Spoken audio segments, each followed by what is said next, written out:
మొట్టమొదటి factory outlet మన Mukunda jewellers లో అన్ని జ్యువెలరీపై బిఏ 2 to 12% మాత్రమే. No making charges. విచ్చేయండి ముకుందా జ్యువెలర్స్. మా నూతన బ్రాంచెస్ అతి త్వరలో జూబ్లీహిల్స్ మరియు వైజాగ్ లో ప్రారంభం.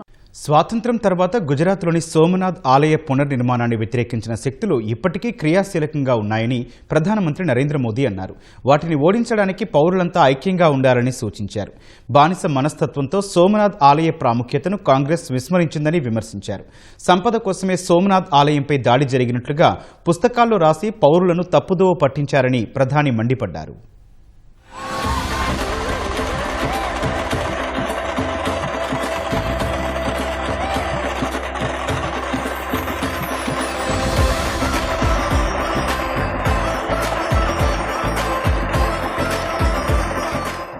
సోమనాథ్ స్వాభిమాన్ పర్వలో భాగంగా గుజరాత్లోని సోమనాథ్లో శౌర్యయాత్ర నిర్వహించారు. విదేశీ దురాక్రమణదారుల నుంచి సోమనాథ ఆలయాన్ని రక్షించే క్రమంలో తమ ప్రాణాలు అర్పించిన యోధులకు గుర్తుగా ఈ యాత్రను నిర్వహించారు. ఇందులో ప్రధాని నరేంద్ర మోదీ, గుజరాత్ సీఎం భూపేంద్ర పటేల్ పాల్గొన్నారు. శౌర్యం, త్యాగానికి ప్రతీకగా 108 అశ్వాలతో ఊరేగింపు నిర్వహించారు. ప్రధాని వాహన శ్రేణి వెంట నడుస్తూ పురోహితులు ఢమరుకం మోగించారు.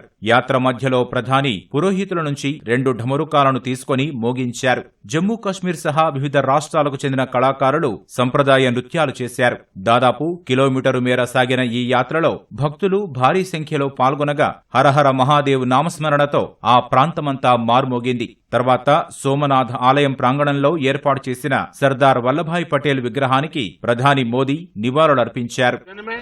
गर्व है, गरिमा है, गौरव है और इसमें गरिमा का ज्ञान भी, इसमें है वैभव की विरासत, इसमें है आध्यात्म की अनुभव है.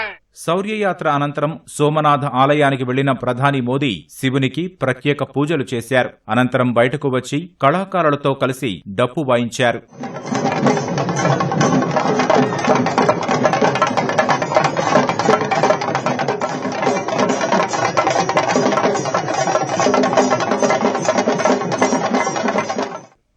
సోమనాథ ఆలయ చరిత్రను తుడిచిపెట్టేందుకు గత ప్రభుత్వాలు ప్రయత్నించాయని ప్రధాని మోదీ అన్నారు.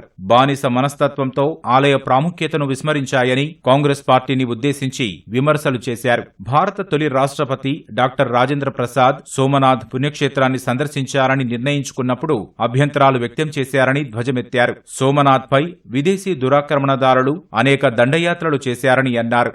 ధైర్యం, త్యాగం, దృఢ సంకల్పానికి సోమనాథ్ నిదర్శనమని పేర్కొన్నారు. 1000 ఏళ్ల తర్వాత కూడా ఆలయంపై జెండా ఎగురుతూనే ఉందని, అది భారతదేశ స్ఫూర్తిని ప్రపంచానికి చాటుతోందని ప్రధాని వెల్లడించారు.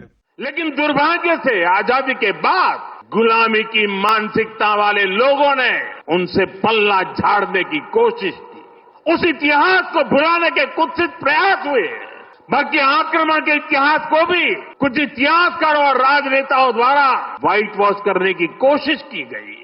मजहबी उन्माद की मानसिकता को केवल साधारण लूट बताकर ढंकने के लिए किताबें लिखी गई. अगर सोमनाथ पर आक्रमण केवल आर्थिक लूट के लिए हुए होते तो 1000 साल पूर्व पहली बड़ी लूट के बाद रुक गए होते. लेकिन ऐसा नहीं हुआ. सोमनाथ के पवित्र विग्रह को तोड़ा गया. बार बार मंदिर का स्वरूप बदलने की कोशिश हुई. సోమనాథ్ ఆలయం మాదిరే దేశంపైన విదేశీ ఆక్రమణదారులు అనేకసార్లు దాడులు చేశారని ప్రధాని తెలిపారు. అయితే వారు తమ లక్ష్యాలను సాధించలేకపోయారని చెప్పారు.